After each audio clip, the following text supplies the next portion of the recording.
Well, that's rather nice. Hello, Dave. Hello. We'll So, stop. aha. What's this? This is it's a Korg EX800, which is the desktop version of the Poly 800, 1984. And this one was found in a car boot sale for £2. Wow. It's beaten up and it's lost its screws and it's slightly, but it works. Its problems are the backup battery is gone, so as soon as you switch it off, you've got to reprogram it, and a lot of the buttons don't really work very well. But that's all easy enough to fix. So it's programmed by a couple of. It's buttons on the programmed. You select the parameter you're adjusting with these buttons, and then you just got a simple up and down counter. front. Okay. It's like the same as the Poly 800, only whereas I famously dislike the Poly 800, this is actually rather nice. There's something about having everything laid out there and the numbers underneath actually makes it much easier to program for some reason. It's a metal case, isn't it? It's a really solid metal case, which is a good thing because it's been quite severely thumped there.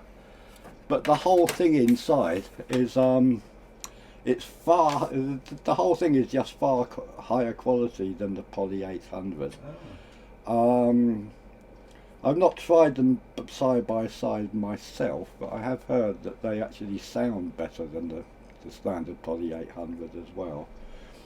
This actually came out, I think it was 1985, they brought out the Poly 800 Mark II.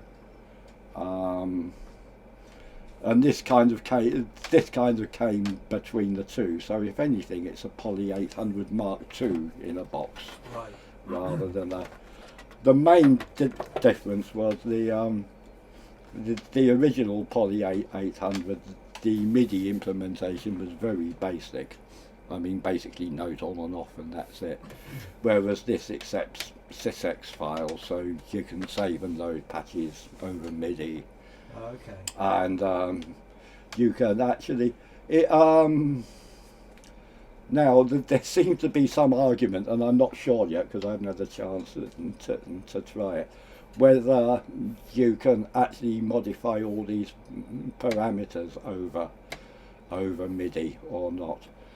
From what I can make out, on some you can and some you can't, and it depends on a soldered link inside, and sometimes some of them they made, maybe they decided not to implement that because it's slightly unreliable or something. Oh, okay. There were some firmware updates made for it, but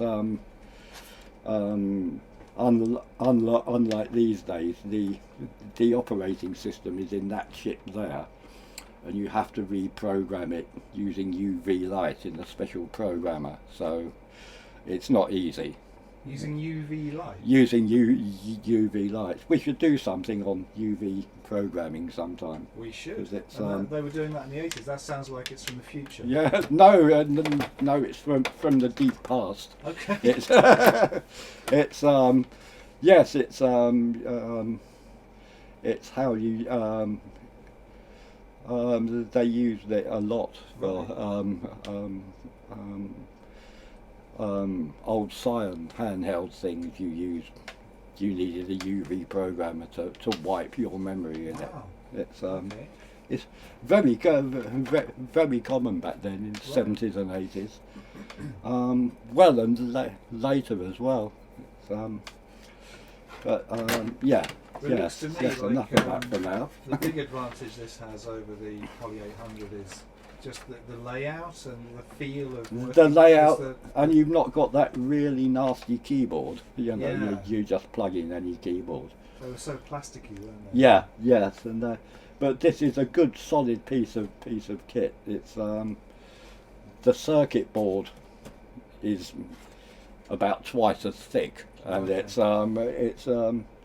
there's still a certain amount of cardboard involved, but it's not silver cardboard now, because you've got, obviously you've got a metal case for everything. But, yes, but yeah, just here is where its backup battery was. Oh, it's absent. It's absent. It's actually. It looks like I suspect this was an abandoned project, because there was the black dust you get when you try and solder in a new battery and it explodes on you, which is not good. The old batteries they used to use in these, the casings were basically copper with a thin nickel plating over them. These days they're all steel, stainless steel cased, which means they're almost impossible to solder, and if you do, you've got to get it. It's very close to the temperature that makes your battery explode. So, but battery clips are about 80p each, so just soldering a battery clip and sticking a new battery, and then you can always just change it.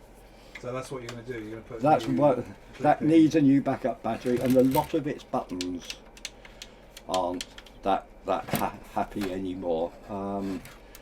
Despite this fancy top bit, they're just the standard little batteries that cost pennies. So I'll just replace all of those because it's easier.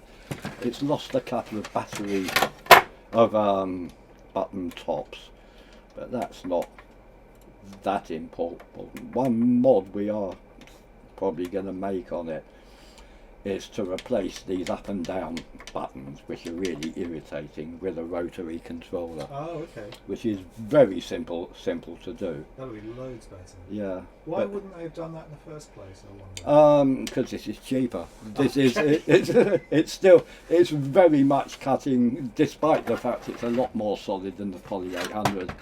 They're still cutting every possible corner they can. It's hence the cardboard. But yes, it's been built to a price rather than. So you'll be drilling a hole for the. Drilling a hole through there. It's not sure if we'll take those out and actually put it underneath. Right.